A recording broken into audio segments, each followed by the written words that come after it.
Adelante, compañero Roberto. Muchas gracias por la invitación. Agradezco a todos los que están en este salón.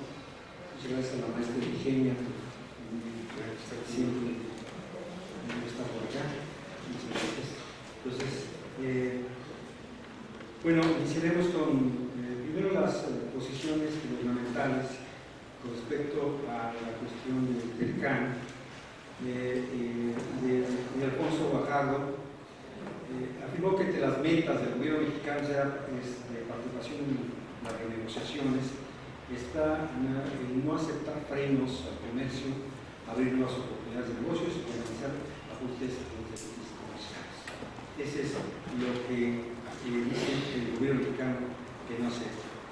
De acuerdo a una copia de la agenda de negociaciones obtenida por la agencia Reuters, las delegaciones de los tres países discuten los temas más espinosos de la renegociación del CAN.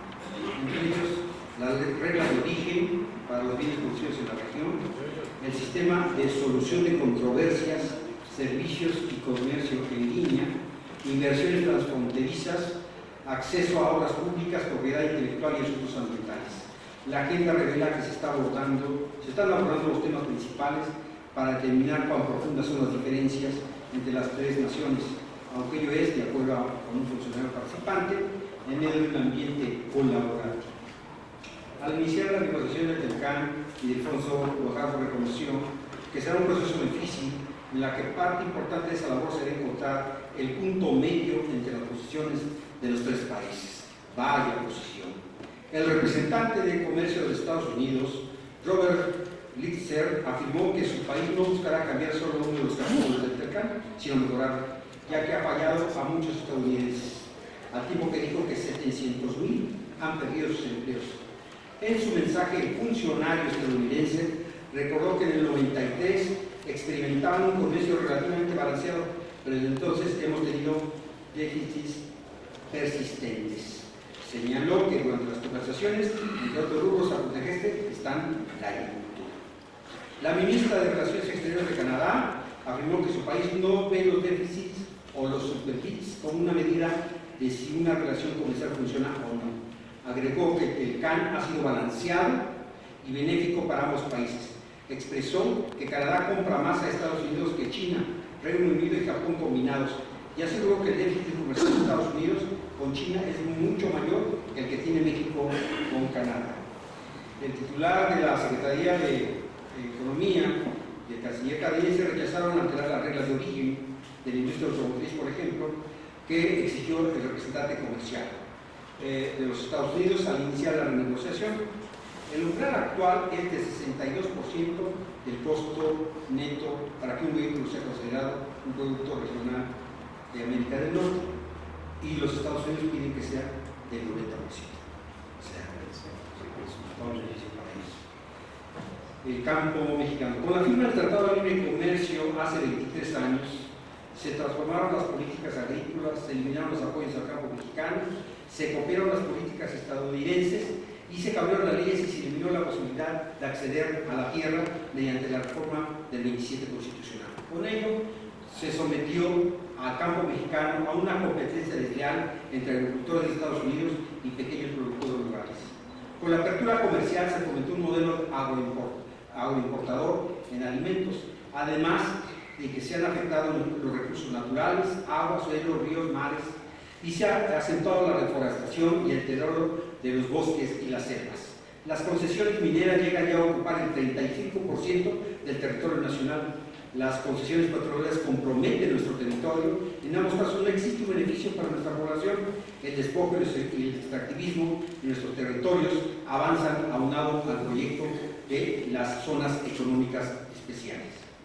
En el inciso 12 del artículo 33, tomás para muestra, de la Ley Federal de Zonas Económicas Especiales, establece entre las obligaciones y derechos del administrador integral, que puede ser un personal moral o una entidad paraestatal, como sabemos, es Gerardo Gutiérrez Candiani, el ex jefe de Coparmex, la facultad de operar servicios de vigilancia y control y acceso y tránsito de personas y bienes en la zona, la conformidad con lo previsto en las reglas de operación de la misma, sin perjuicio de las disposiciones jurídicas aplicables y atribuciones de las autoridades competentes.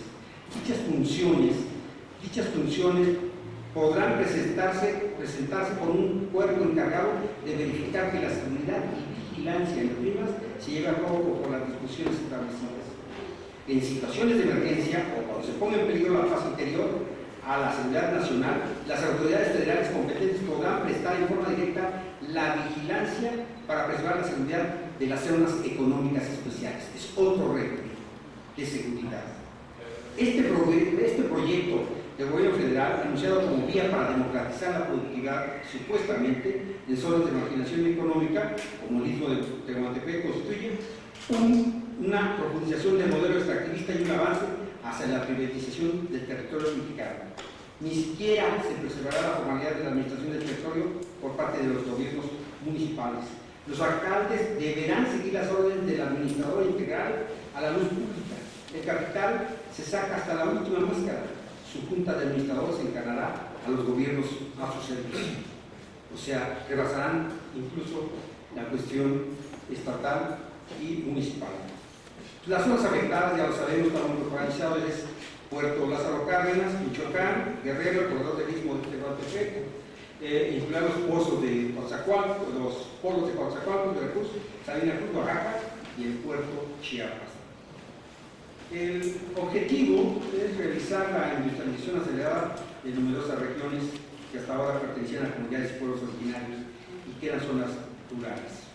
Las zonas económicas especiales son parte de la salida del capitalismo y los imperialismos transnacionales que buscan a la crisis de desaceleramiento de la economía. Una oportunidad también para negociar con la nueva administración estadounidense encabezada por Donald Trump en el marco del TLC. Nuestro país importa el 95% de la soya, que consumimos el 80% del arroz, el 33% de maíz, el 55% del trigo y el 20% del frijol, el 40% de la carne de res, aves y puerco. Llegamos al punto aberrante de pagar 11 veces más por importar alimentos que por producir. Resulta preocupante que ahora que ocupamos el primer lugar en obesidad y malnutrición en el mundo y que la diabetes se ha declarado como un problema emergente de salud, estamos importando 50.000 millones de pesos de un total de 10% en desperdicios de alimentos y desechos y despojos, que juntos con 1.400.000 toneladas de alta fructosa generan un grave problema de obesidad y salud a los mexicanos. Cabe destacar que lo que importamos en comida de desechos significa un monto similar a lo que invertimos en el fomento de la producción y renegociación. Para muestra bastante una queja y una demanda de los porcicultores ante la renegociación del TLC. El sector porcícola exigirá igualar las condiciones del mercado con Estados Unidos con una homologación de normas y aumento en las exportaciones mexicanas, dijo el presidente de la Confederación de Porcicultores Mexicanos.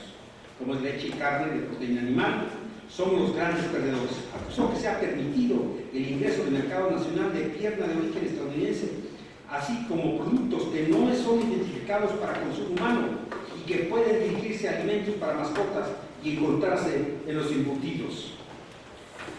El efecto natural de esta situación alimentaria es que concentra el hambre en zonas más marginadas, dando origen a otro gran contrasentido, la política pública, generando que es el campo ahí donde se deben producir los alimentos, donde más se concentra el hambre. De esta forma, el 80% de la pobreza alimentaria se presenta en más de 190 comunidades rurales con menos de 2.500 habitantes. Lo que importa 25.500 millones de dólares en alimentos, principalmente de granos, cárnicos, lácteos, y que son básicos en el consumo de la población mexicana, y lo que exportamos son tequila, cerveza, tomate, hortalizas y aguacate, cuyos beneficiados son solo unas 10 o 5 empresas transnacionales agrícolas.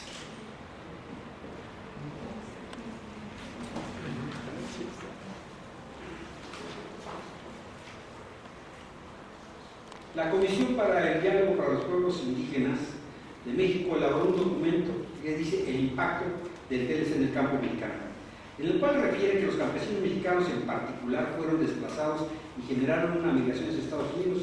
Así, el desplazamiento de los campesinos hacia las ciudades de todo el país y de Estados Unidos ha implicado su criminalización. El pasado 17 de julio, Los Estados Unidos dieron a conocer los objetivos para la renegociación del TELCAN.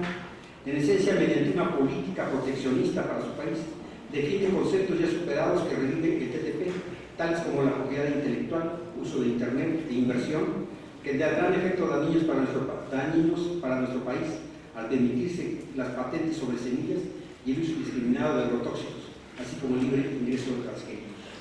Siendo que los gobiernos de Estados Unidos han sido proteccionistas a lo largo de su historia y que el gobierno mexicano abandonó su desarrollo interno, conociendo que al gobierno de Trump le interesa principalmente renegociar el sector manufacturero y que el campo para él es un tema más o menos secundario, sabiendo que solo 5 corporativos controlan el 50% del intercambio comercial y 4 de ellos, o sea, el 10% de ese intercambio entre ambos países. Nos preguntamos, ¿esta negociación es realmente entre gobiernos o entre corporaciones? O empresas transnacionales imperialistas. Porque digo, el imperialismo no se ha terminado, ¿eh? Los partidos políticos no parece que se olvidan de que hay lucha de clases y que hay un capitalismo. Entonces, debemos apostar nuestra inserción en el mercado global solo de la mano de Estados Unidos. Realmente con el TELCAN, en estos 23 años, ha mejorado nuestra economía o hay mejor bienestar en México. En nuestro país el 40% de las empresas son totalmente extranjeras y el 15% son también mexicanas. Por ello, declaramos que se excluya el capítulo agropecuario del Tratado de Libre Comercio de América del Norte. Que el gobierno de México tome en cuenta y aplique las siguientes propuestas hacia las organizaciones campesinas. Construir el desarrollo rural sustentable desde abajo con los campesinos. Fortalecer la agricultura campesina y los pequeños productores rurales para garantizar la alimentación de los mexicanos. Lograr la soberanía alimentaria, revertir la dependencia alimentaria con los Estados Unidos y que dejemos de gastar 50,000 millones de pesos en importar desechos y residuos alimenticios de los Estados Unidos. Crear una Reserva Nacional de Granos, impulsar la creación de mayor infraestructura, lograr un uso eficaz de la energía y del agua, crear una verdadera banca de desarrollo para el campo, aplicando financiamiento, garantizar una competencia justa hacia el extranjero, equilibrar los subsidios al campo, construir vínculos agroindustriales con productos del campo,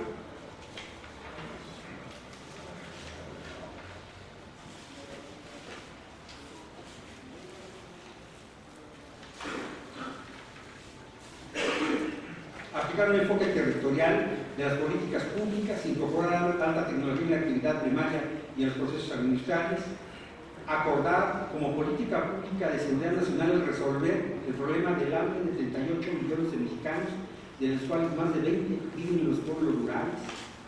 Sobre estas bases podemos enfrentar de mejor forma el mercado global y mejorar las condiciones de vida de los campesinos indígenas.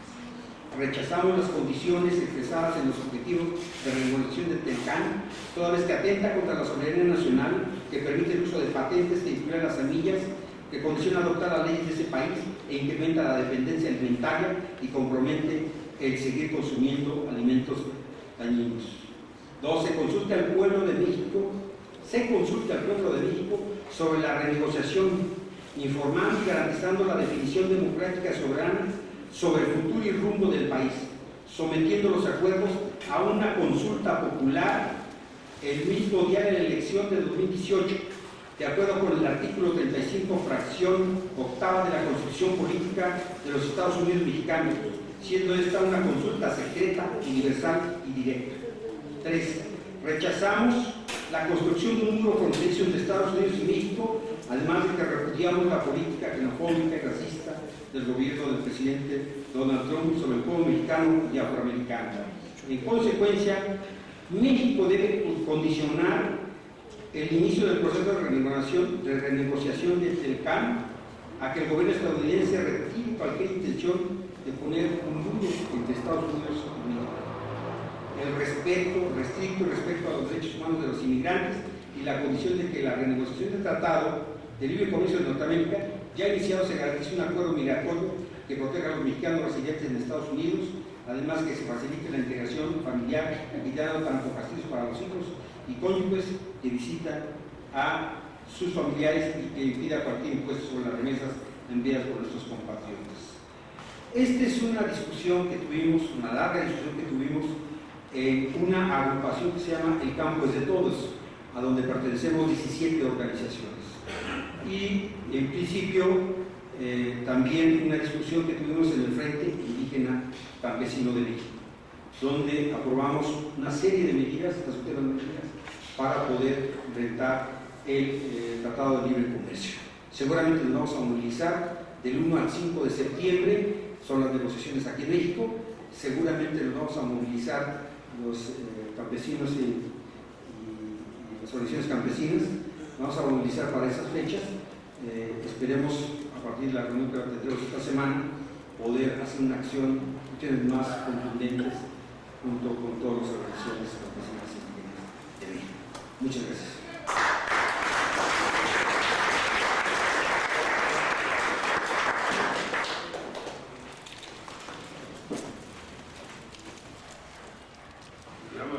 Gracias a Roberto y le damos la palabra a Francisco. Adelante, Francisco.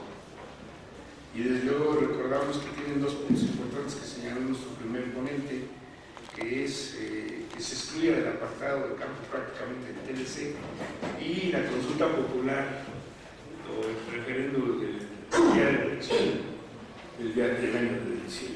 Adelante, compañero Francisco. Bueno, buenas tardes, compañeros que asisten a este evento de hoy, 21 de agosto de 2017. Yo quiero empezar planteando que finalmente los tratados comerciales son parte de un modelo económico que inició en los 80 y que persiste hasta el día de hoy a 37 años de un nuevo modelo que ha hecho más rico a los ricos y más pobres a los pobres. Y que en ese terreno del Tratado de Libre Comercio América del Norte fue la adecuación jurídica del campo mexicano en materia agropecuaria con la reforma del 27 constitucional que se hizo en el 92 y que el Tratado de Libre Comercio entró en 1994 en vigor.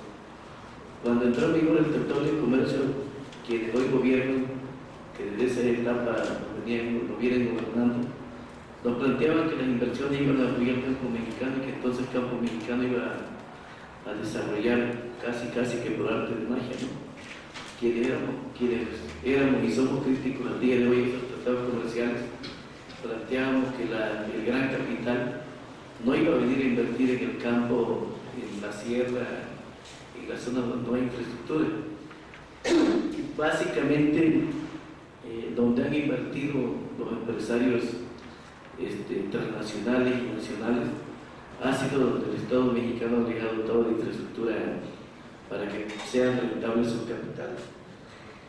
Entonces yo creo que finalmente lo que tenemos que tener claro, compañeros, es que al final de cuentas el Tratado de Libre Comercio no es más que la adecuación jurídica para el gran capital.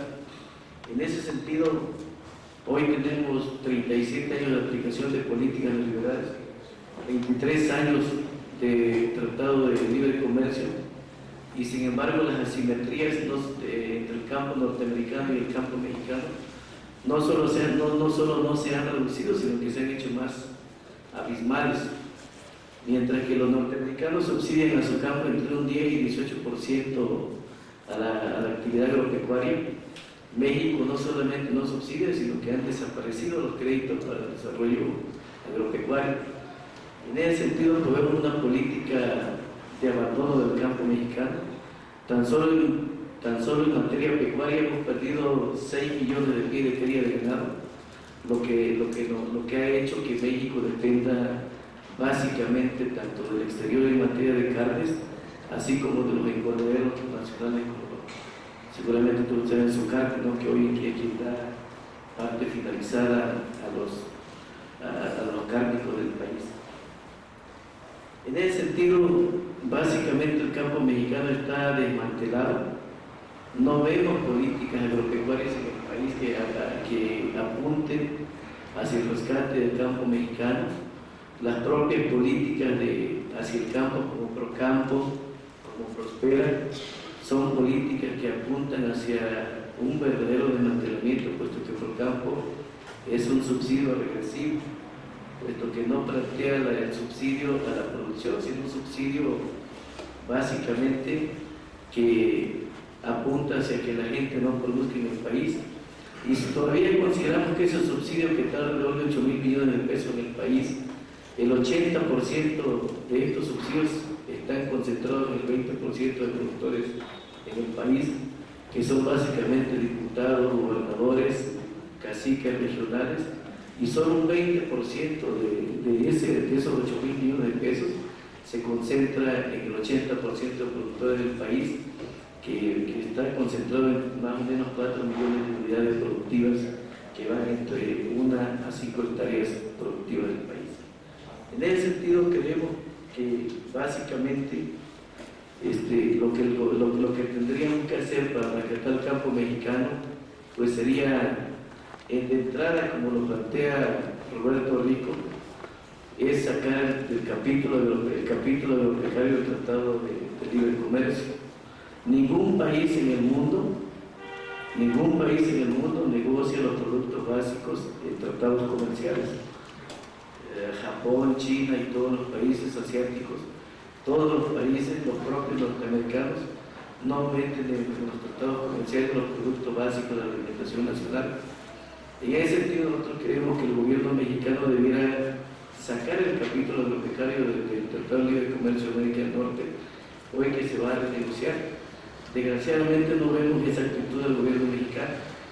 Vemos una actitud en la que solamente busca mejorar los números, los parámetros económicos, los parámetros comerciales, que si bien es cierto el gobierno mexicano vía Zagarpa argumenta que el campo mexicano ha crecido a un ritmo del 7% anual, ese crecimiento no está en la economía de los judíos de este país. Ese crecimiento está orientado en las grandes compañías transnacionales de los alimentos procesados, y no es un crecimiento que esté desparramando crecimiento económico hacia el campo. A pesar de que el mismo gobierno mexicano reconoce que del 54% de alimentos que se producen en el país para el consumo nacional, un 71% lo producen las unidades básicas de producción, no hay políticas públicas que apunten hacia el fortalecimiento de esas unidades pequeñas de producción. Hay un abandono total y las políticas que hay son insuficientes, tardías, no llegan al campo mexicano en tiempo y forma, de tal forma que son esfuerzos que aún en ese terreno quedan en la inutilidad. En ese sentido planteamos pues que para que el gobierno debe preponderar la soberanía alimentaria. Hay un debate que hemos mantenido en el campo de todo con el gobierno federal, con las instituciones que tienen que ver con el sector agropecuario, donde nosotros planteamos que el problema de la producción alimenticia no debe verse como una inversión, sino como una cuestión de seguridad, de soberanía nacional y de soberanía alimentaria. En tal sentido, no debiera verse las políticas públicas orientadas hacia el campo como una cuestión de gasto, sino como una cuestión de inversión a la soberanía nacional. Sin embargo, el gobierno mantiene a toda costa el concepto de seguridad alimentaria, y la seguridad alimentaria no es más que haya alimentos en el mercado nacional, aunque sean de mala calidad, aunque sean a costa del mantenimiento del campo mexicano, aunque sea a costa del abandono del campo, y nuestros campesinos e indígenas estén yéndose cada día más hacia los Estados Unidos de braceros. El gobierno sigue apostando en esa política errada que cada día nos hace más dependientes de la alimentación externa. En ese sentido, nosotros sí refrendamos que México debe sacar el capítulo de los becarios del Telecán. Hoy seguramente los movimientos campesinos tenemos que movilizarnos, tenemos que hacer un esfuerzo por lograr que el gobierno entienda que no puede seguir en una lógica de seguir fortaleciendo a las compañías transnacionales, seguir desmantelando el campo mexicano, deberá llegar a un 10% en el medio rural, que es lo que el gobierno aspira a reducir la población en el medio rural. Y en ese sentido planteamos pues que debe haber una exclusión del capítulo del Telecán. Yo ahí termino mi exposición, espero que haya preguntas, señor. Muchísimas gracias.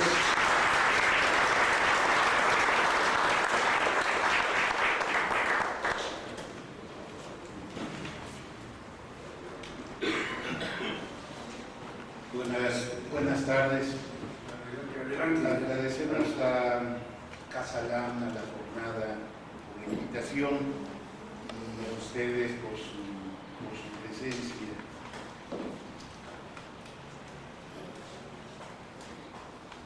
En México, por el Tratado de Libre Comercio de América del Norte, por las leyes y por las políticas implementadas, se quería, o más bien se quiere, un campo que deje ser campo.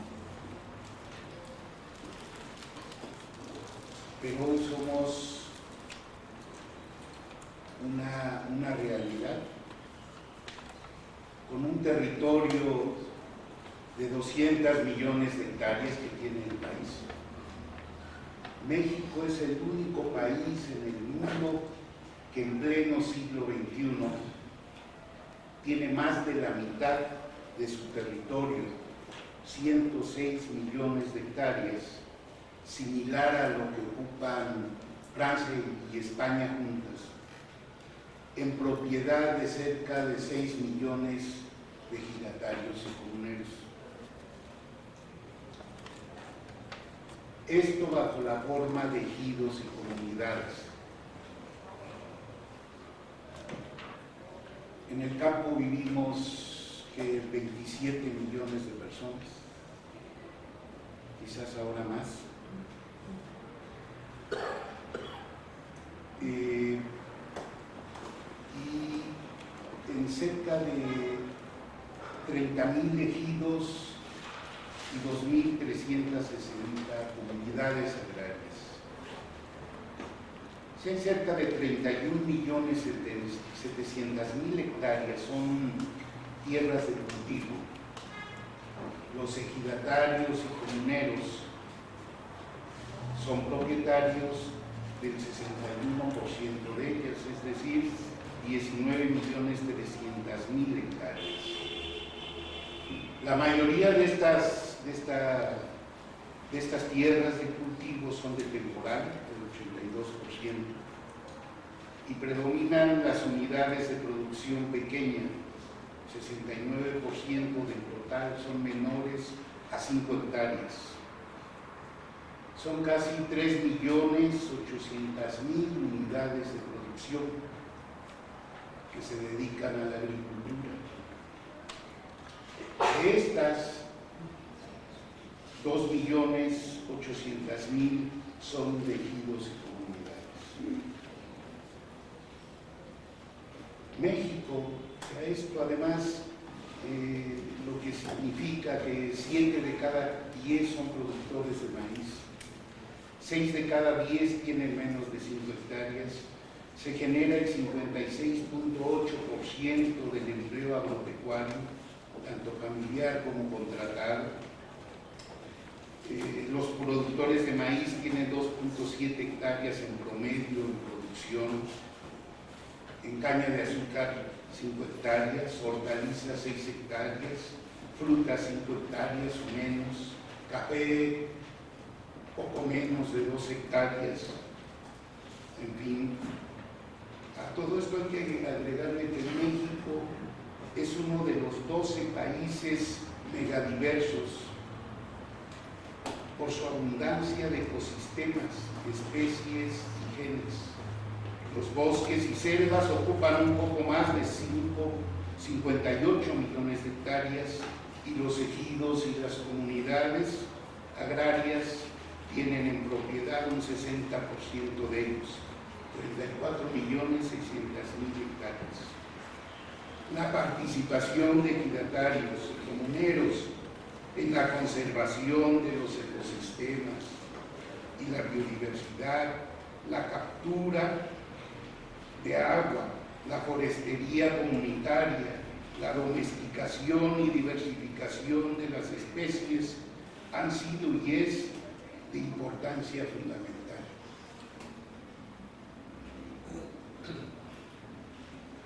Somos importantes, nos han querido desaparecer, pero seguimos existiendo. Pero ¿qué ha pasado si tenemos un potencial importante para la producción? producción de alimentos y una gran riqueza en biodiversidad. ¿Qué tanto somos, ya nos decían, los niveles graves de dependencia? La importación de alimentos en el país es grave.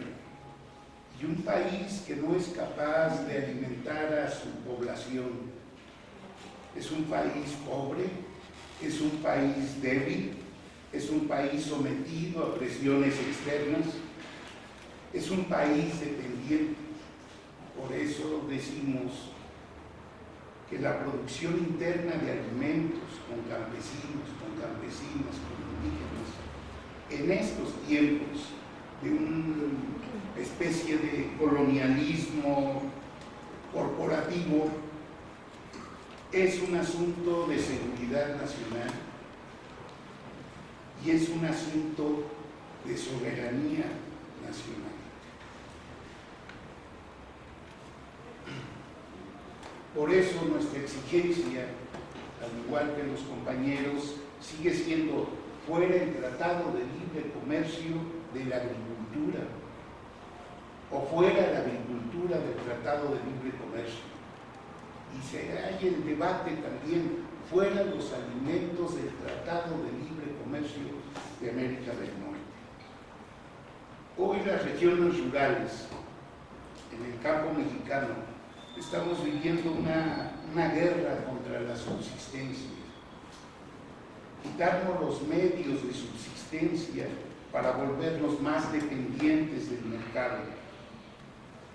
Y esta guerra ha provocado pobreza, miseria, pero también devastación y destrucción de los bienes comunes,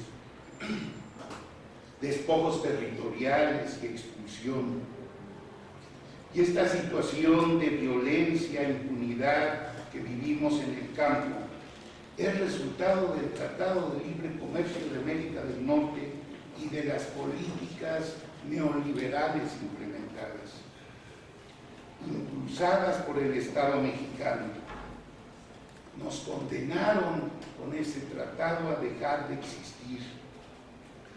Estas políticas de libre comercio provocaron la destrucción de la agricultura campesina y del tejido comunitario, la falta de rentabilidad de la agricultura para la mayoría de las unidades de producción pequeñas y medianas, el desmantelamiento de la planta productiva agrícola, la cancelación de la soberanía alimentaria, la devastación del ambiente y la ruptura del tejido social. Las políticas agroalimentarias que impone el sistema capitalista nos dejan sin presente y sin posibilidades de futuro. A esto, otro hecho fundamental es el extractivismo, que con el libre comercio pasó de ser básicamente petrolero hacia un extractivismo energético, cada vez más complejo, que incluye gas convencional, gas shale, viento, energía solar, un extractivismo minero cada vez más intenso y complejo y un extractivismo hidrológico también devastador, todo enfocado a abastecer los mercados estadounidenses y a entregar los recursos naturales estratégicos a empresas petroleras y gasíferas de Estados Unidos, a empresas eléctricas españolas y empresas mineras de Canadá. Por esto, por todo esto, exigimos fuera el Tratado de Libre Comercio de la Agricultura y de los territorios, fuera el Tratado de Libre Comercio del campo. Y los agraviados somos nosotros, campesinos, campesinas, indígenas, pueblos, comunidades y organizaciones que basamos nuestra existencia en el cultivo de maíz, frijol y otros tantos muchos cultivos, y en el cuidado de nuestro territorio, los que alimentamos a la población y buscamos vivir de las actividades agropecuarias, pesqueras. Los agraviados somos el pueblo mexicano por los resultados económicos, socioambientales y políticos devastadores, luego de tantos años del Tratado de Libre Comercio. El crecimiento económico se ha estancado, la desigualdad se ha profundizado, se ha destruido la capacidad de la pequeña y mediana empresa, la generación de empleos a gran escala que traería beneficios sociales y laborales para la economía mexicana quedó solo en dichos. Y quizás uno de los mayores impactos negativos, más importantes y significativos del tratado para México es el cambio continuo que han hecho a la Constitución y de ahí a todas las leyes. Cerca del 80% de la Constitución original ha sido modificada. La decisión del 45, y así le llaman los cooperativistas afroamericanos en el sur de Estados Unidos, no le llaman por su nombre, le llaman el 45, porque es el número, el presidente número 45. La decisión del 45 no es abandonar los tratados, sino negociar normas aún más ventajosas para los capitales estadounidenses. Política apoyada por los demás países en aras de nuevas ventajas y privilegios para las corporaciones. Los tratados internacionales de comercio, inversión y colaboración en realidad son marcos jurídicos muy poderosos, paralelos a las legislaciones nacionales.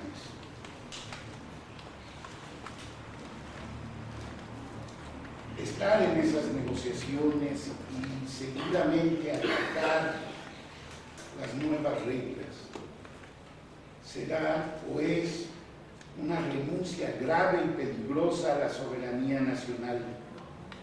Se pierde la libertad para legislar, desarrollar políticas públicas, impulsar programas gubernamentales, se adaptarán leyes que más favorezcan a las empresas, se profundizarán normas jurídicas que atropellan y suspenden derechos humanos básicos. Eso fomenta formas extremas de monopolios y concentración empresarial. Avanzará la privatización de las semillas y plantas. Se abrirán totalmente las puertas a la privatización de los saberes tradicionales, en especial los relacionados con plantas, animales y microorganismos, que puedan privatizarlos mediante diversas formas de propiedad intelectual. Seguramente se obligará a aceptar cultivos y alimentos transgénicos. Agravarán los problemas de la tierra, del agua, del territorio.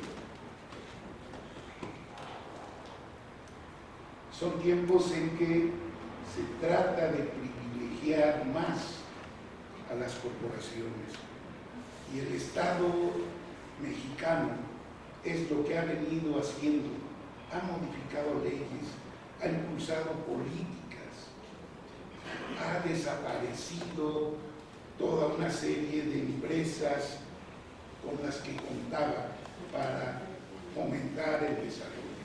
Y ahora tenemos las leyes energéticas y todo para favorecer a las grandes corporaciones transnacionales que están en su lógica de negocio y de ganancia y más ganancia. Privilegiar más a estas corporaciones y a los poderosos grupos financieros para que sus tasas de ganancia sigan altas y aumenten. Acelerar el proceso de desnacionalización de territorios y bienes naturales. Desmantelar los derechos campesinos e indígenas en la tierra o a la tierra y el territorio. Debilitar aún más la agricultura campesina, la producción de subsistencia, al sesgar todo hacia la agricultura industrial y las corporaciones transnacionales. Hay ahora, paralelo a toda esta crisis de tratados de libre comercio, de negociaciones, hay paralelamente toda una lógica de acuerdos que le llaman una nueva gobernabilidad en el mundo, que son acuerdos que reúnen a las corporaciones transnacionales y a los gobiernos.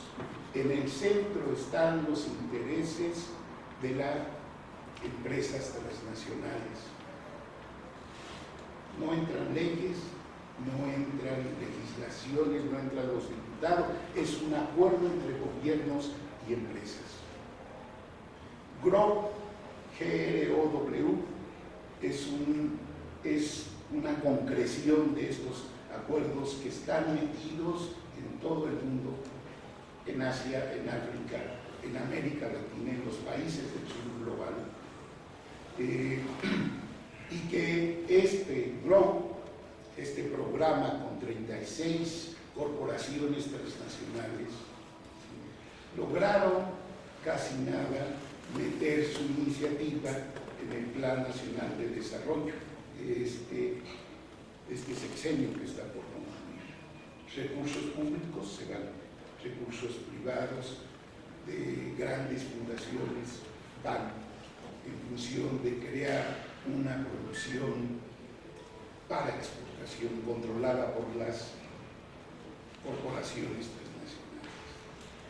Y como se mencionaba aquí, tenemos en el campo 81% de los pobres, 37% en pobreza extrema, 22% con hambre, 52% en inseguridad alimentaria. Y entonces, ¿qué las organizaciones, el movimiento campesino, qué hay que hacer en esto? Si tenemos un gran potencial en territorio, en recursos, en biodiversidad, pero también en tierra, ¿qué tenemos que hacer? Creemos y hemos estado planteando la soberanía alimentaria como herramienta de autonomía y de defensa territorial. Necesitamos una producción propia de alimentos desde el nivel más pequeño y comunitario. Por hambre no nos van a sacar. Requerimos un cambio en la orientación clásica de las políticas agroalimentarias que impone el sistema capitalista. Una política que apueste por el mundo campesino indígena, la vida y la cultura rural y la naturaleza. Una política que nos revalore y reivindique como pequeños productores de alimentos. Una política que nos permita vida digna. Una política que genere las condiciones para un desarrollo armónico. Una política con claro sentido clasista, donde seamos sujeto político central.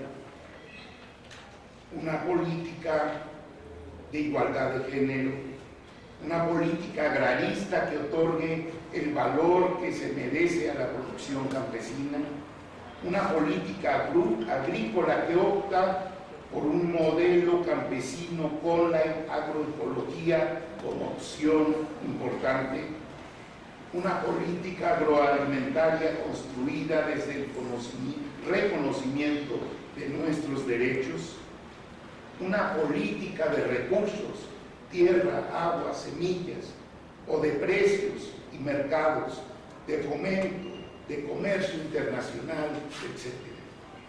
Luchamos por políticas para la soberanía alimentaria, porque la soberanía alimentaria en México es nuestra propuesta política para la reconstrucción del país. Y esta es una propuesta que confronta directamente las consecuencias derivadas de los acuerdos comerciales y de las grandes políticas globales y acuerdos a nivel mundial. En esta etapa que exige un cambio en la relación de fuerzas, el territorio y lo local es el ámbito estratégico para la soberanía alimentaria. La defensa del patrimonio, los bienes naturales y del territorio es el eje político de nuestro quehacer. Alzamos la voz contra las corporaciones transnacionales, contra el poder que están adquiriendo y contra el grave impacto que están ejerciendo en la vida de las personas. Por la revaloración y reimpulso de la agricultura campesina indígena y la defensa de las semillas nativas y criollas, decimos soberanía alimentaria ya. Urge la unidad de las organizaciones, urge el debate, urge la discusión, urge involucrar a las bases de las organizaciones, organizar y formar para actuar, debatir y articular para hacer fuerza. Porque estamos convencidos que la agricultura campesina indígena no solamente enfría el planeta, sino que puede alimentar sanamente a los mexicanos y a nivel mundial a la humanidad. Muchas gracias.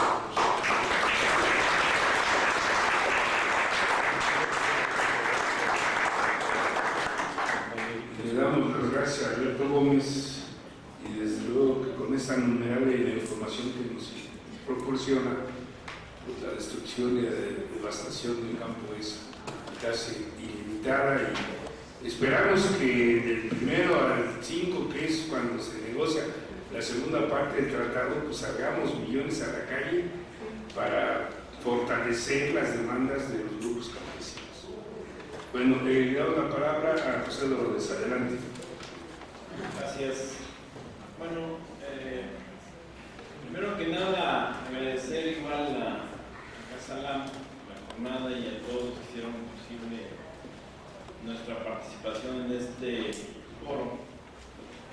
Nosotros queremos iniciar sobre todo con la parte de cómo y por qué ha afectado el Tratado de Libre Comercio a la agricultura mexicana. Y cabe mencionar que varias de las organizaciones que estamos aquí nos opusimos a ese tratado desde su origen, hace 23 años.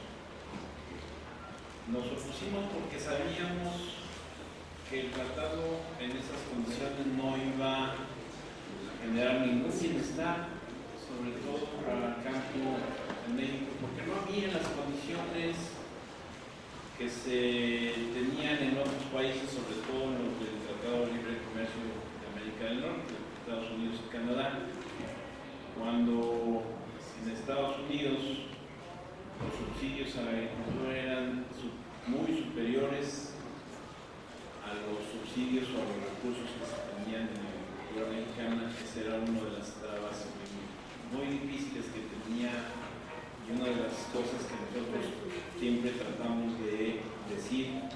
Y no nos equivocamos porque a partir de eso el país se metió en una crisis de derechos humanos muy escandalosa, en una crisis de violencia y de inseguridad pública, en una crisis escandalosa de complicidad, sobre todo entre delincuentes y autoridades, un aumento a la corrupción y a la impunidad, y una casta de políticos de varios partidos, no voy a mencionar algunos para no evidencias, pero resulta que esta casta de políticos solamente luchan por sus necesidades y aspiraciones y en contra sobre todo de la ciudadanía y del país en general. Por eso nosotros decimos que es injusto que se esté renegociando o se esté tratando de renegociar el Tratado de Libre Comercio en las condiciones que siguen en el país. O sea, no podemos tener, hoy en día siguen las condiciones difíciles, unos salarios grandísimos de los funcionarios, sobre todo de la gente de la Suprema Corte de Justicia, contra los salarios mínimos de 2,000 tantos pesos de la mayoría de la población del país.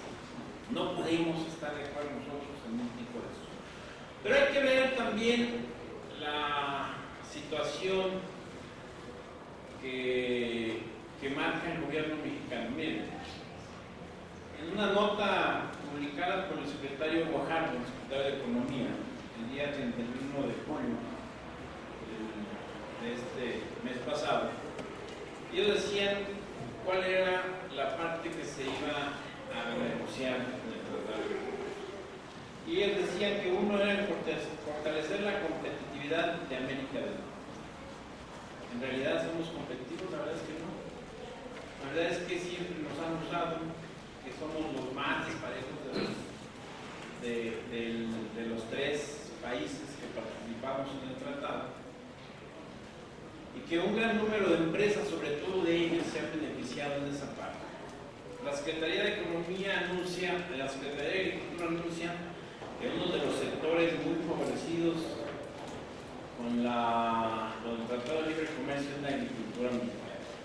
Hablan incluso de mayores beneficios que ni siquiera las remesas, ni el petróleo y ni el turismo, ¿no? 29,000 millones de pesos. Pero habría que decirles o habría que preguntarles de esos cuántos son realmente capitales mexicanos. Nosotros hemos hecho estudios en la Ciudad José Dolores López Domínguez, donde hemos logrado documentar que más del 80% de esos recursos no son ni siquiera de capital mexicano. Decía Alberto Gómez hace ratito en su brillante exposición que de las más de 5 millones de unidades de producción, solamente se han beneficiado 18,000 unidades, y es donde se concentra la mayoría de los recursos que se destinan al país, sobre todo en el programa especial Concurrencia, que ni es programa, ni es especial, ni es concurrencia. Entonces, no hay una posibilidad, pero lo peor de todo es que no dicen cuánto estamos comprando elementos. Estamos comprando también una escandalosa cantidad de arriba de los 29,000 millones de dólares. Y lo más mal, digo yo, lo más gacho y lo más caro, estamos comprando cerca de 50,000 millones de pesos, como te dijo Roberto, en desperdicios. ¿Qué son desperdicios? ¿No? Según la Fundación para la Agricultura Mexicana, dice que estamos comprando, con el 2015 se compraron residuos de soya, ¿no? Ni siquiera la soya, residuos de soya, por cerca de 747,000 millones de dólares. Compramos desperdicios de alimentos, leche en polvo, desechos de almidón, trozos y despojos de pollo, grasas y cebos bovinos, trozos y despojos de pollo congelado y de pavo congelado, tripas, vísceras de estómago y despojos congelados de huevo. Ahí gastamos 50,000 millones de pesos. ¿Sabe cuánto se le destina a la agricultura nacional en este año, en el 2017? a la Secretaría de Agricultura se le destinaron 70,000 millones de pesos. Nosotros decíamos, y somos de los que estamos peleando año con año por un mayor presupuesto. Pero resulta que ese presupuesto, sobre todo el 90 o 94% de ese recurso, se destina a grandes empresas o a grandes empresas agrícolas que no necesitan de ese apoyo. Y una pequeña parte de ese presupuesto se destina a los pequeños productores del país. Hicimos el año pasado una serie de planteamientos en la Cámara de Diputados donde pedíamos que muchos de esos recursos pudieran canalizarse a la pequeña producción del país. Decía Beto hace ratito que gran parte de las unidades de producción son pequeñas unidades, ¿no? Más del 68% de las unidades de estas, más de 5 millones de unidades de producción, son de menores de 20 hectáreas. Eso quiere decir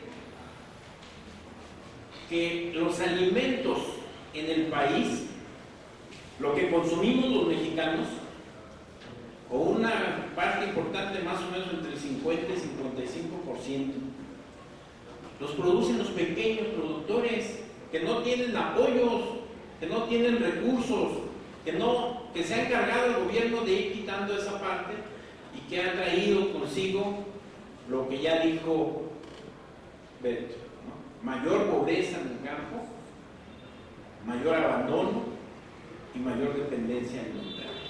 Eso es lo que sigue en la propuesta, por eso es lo que defiende el gobierno federal a través de la Secretaría de Economía del tratado.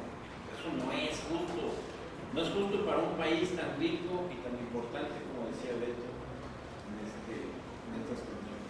¿Cuál es el segundo tema que dice? Avanzar hacia un comercio regional inclusivo y responsable, ¿no? ¿Qué quiere decir con eso?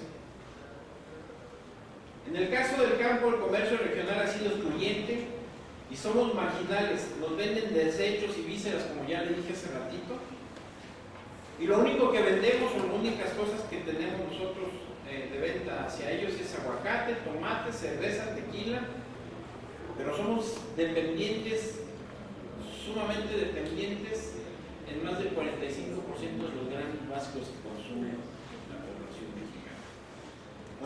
Somos un país que ha pasado, como decía Roberto, de consumir frijol, maíz, a consumir papas fritas y a consumir gasitos y otro tipo de cosas. Por eso la diferencia en las diferentes enfermedades que existen hoy en día.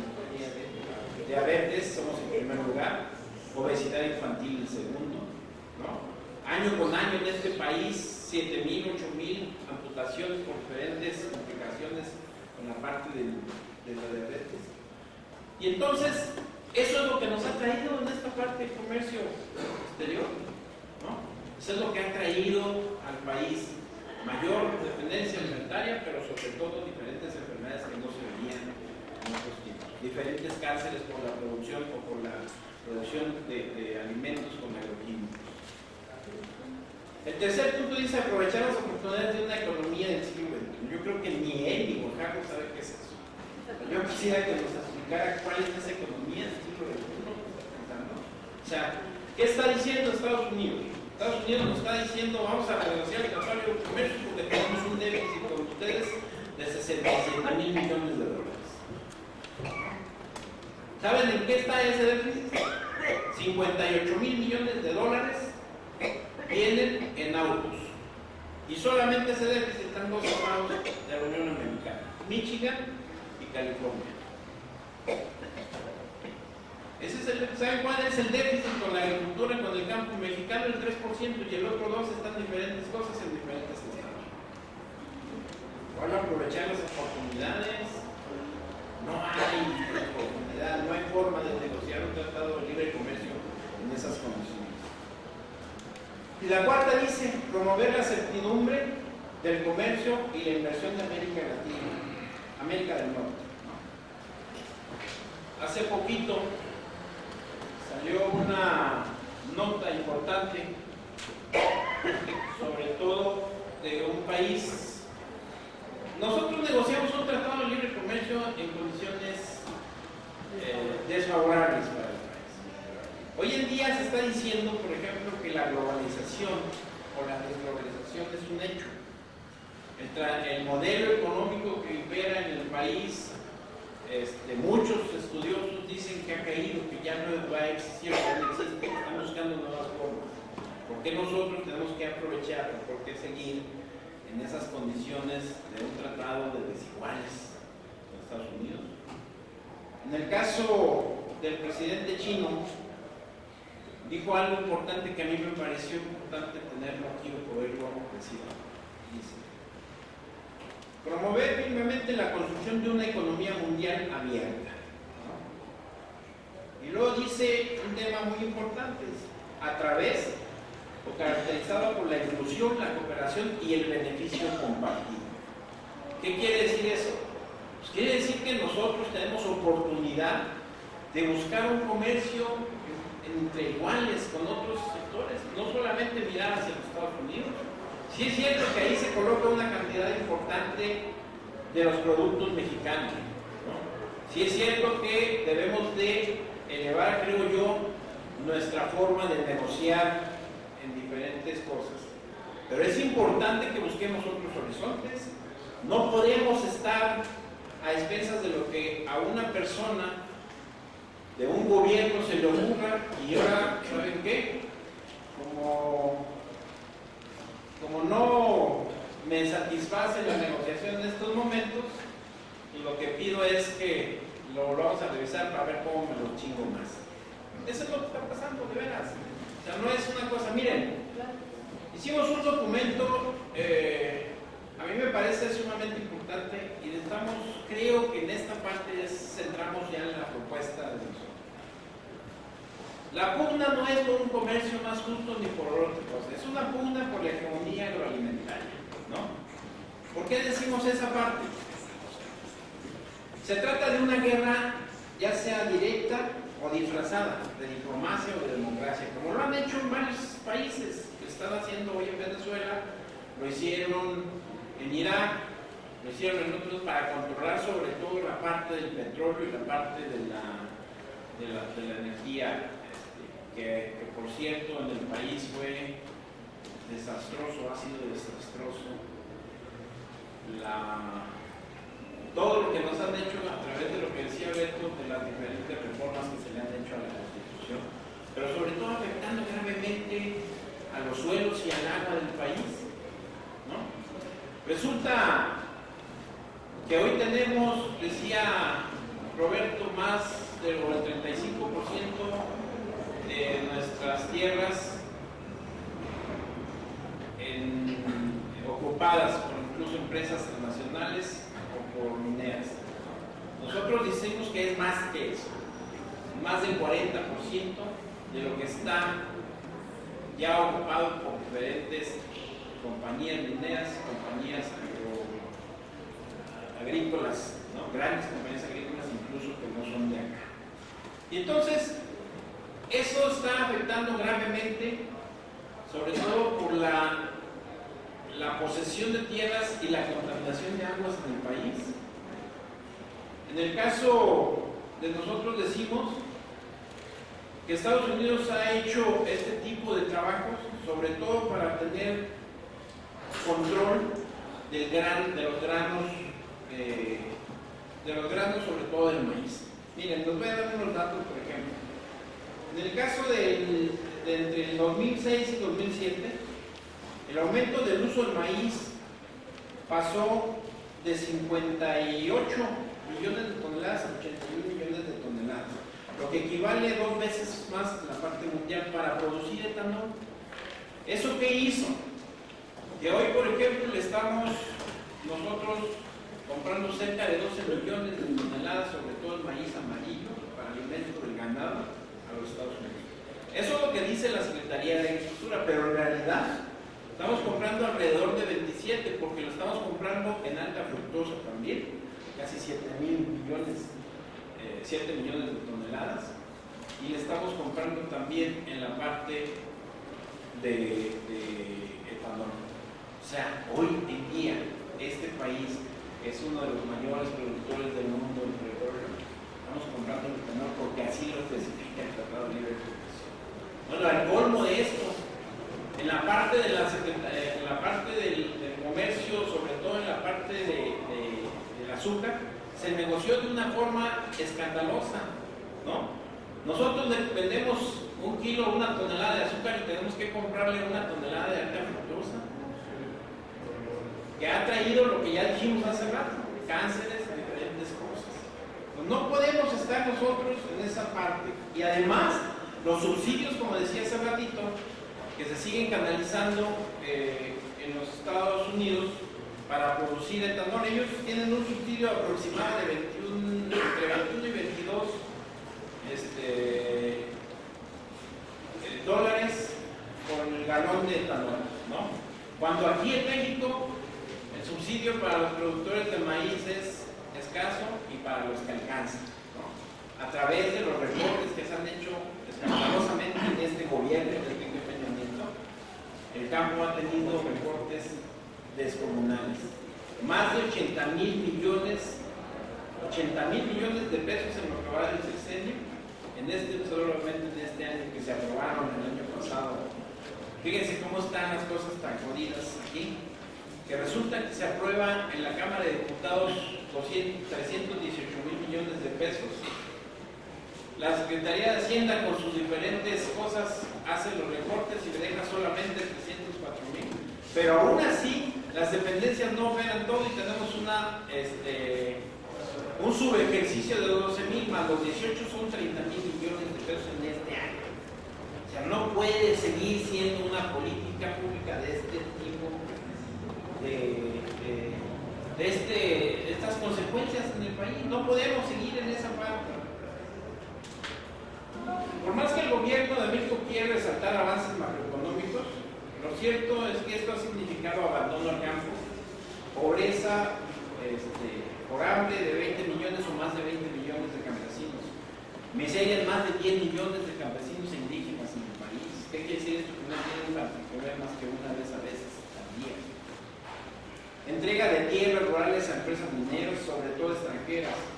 No se dio ninguna convergencia económica entre México y Estados Unidos, ni la productividad, y mucho menos un salario.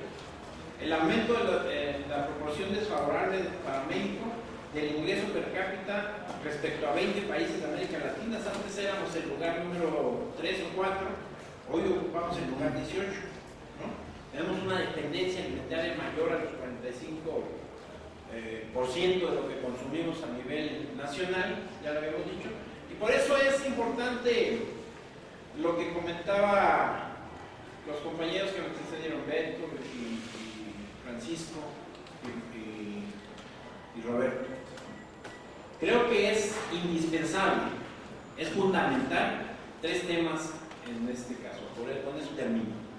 Uno de ellos es, debemos de buscar la unidad entre las organizaciones campesinas, pero entre la sociedad en su conjunto, para impulsar un movimiento o una posibilidad de un cambio que nos lleve a que la correlación de fuerzas en este país cambie, pero que cambie para bien de los ciudadanos y de los mexicanos. Y es importante que lo hagamos a través de un programa, de una serie de políticas públicas como las que mencionaba Beto, a través de que todos juntos empujemos por un mismo lado. No a la agricultura o sacar la agricultura del Tratado de Libre Comercio, y sobre todo lo que marcaba Roberto, que fue una de las propuestas que hicimos en el campo desde todos, de una consulta ciudadana y una consulta pública que le diga al gobierno o que pueda impulsarse a través de la Cámara de Diputados para que el gobierno entienda que el Tratado de Libre Comercio no es cierto que todos los mexicanos lo crean. Pero una consulta donde se informe realmente con datos importantes qué es lo que está sucediendo en el país, qué es lo que estamos haciendo. Nosotros como organización hemos dicho que habrá que insistir en un trabajo de unidad, pero también decimos que tenemos que buscar las formas para que este tipo de propuestas que tenemos las organizaciones campesinas sean escuchadas en los sectores urbanos, pero sobre todo en los diferentes lugares y en las condiciones, las mejores condiciones para generar un país diferente, una organización y un país que nos lleve